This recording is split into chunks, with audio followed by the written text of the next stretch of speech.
Mercredi 15 février 2023 a eu lieu la réunion hebdomadaire du comité de conjoncture économique consacrée à l'examen de la situation économique du pays à travers le contexte international. À titre exceptionnel, le ministre de Sport, Serge Condé, y a été invité pour présenter les dossiers relatifs à l'homologation du stade de Martyrs. Selon le ministre d'État en charge du budget qui a fait les comptes rendus à la presse, Samalou Condé, qui suit de près ces dossiers, a donné des instructions claires que la réhabilitation soit finalisée le plus vite possible. La réunion a connu la participation du ministre des Sports qui est venu présenter les dossiers concernant l'homologation du stade de Martyrs.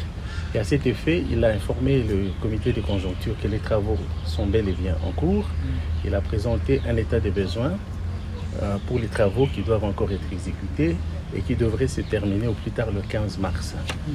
Le gouvernement a reçu l'instruction ferme de la part du chef du gouvernement, le Premier ministre, de tout mettre en œuvre pour que ces travaux soient exécutés en temps utile pour permettre à notre équipe nationale de football de pouvoir s'entraîner en préparatif du championnat africain. Bien avant la question liée au sport, le comité des conjonctures économiques a examiné divers aspects de la situation socio-économique du pays. Ce qui concerne les principaux indicateurs économiques,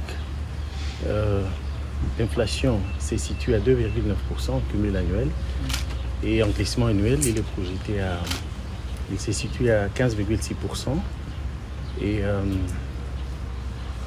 l'on note aussi les projections d'un taux d'inflation de 9,7% à fin exercice pour 2023 contre une projection de l'ordre de 8,3% retenue dans le cadre du programme économique du gouvernement soutenu par la facilité élargie de crédit du Fonds monétaire international. Concernant le taux de change, Aimé Boji a souligné que le gouvernement a pris des mesures qui s'imposent pour mettre fin à la spéculation observée sur le marché. Et dans la même journée, le Premier ministre a procédé au lancement officiel de travaux du 6e séminaire régional et à l'ouverture officielle de la 6e session spéciale du Collège des hautes études de stratégie et de défense. C'était en présence de quelques députés et sénateurs, du ministre de la Défense nationale et anciens combattants, de quelques membres du gouvernement, du chef d'état-major général des FARDC, des officiers supérieurs des FARDC et des auditeurs du CHEST. Ce 6e séminaire régional qui coïncide avec l'ouverture officielle de la 6e session spéciale du CHEST est centré sur le thème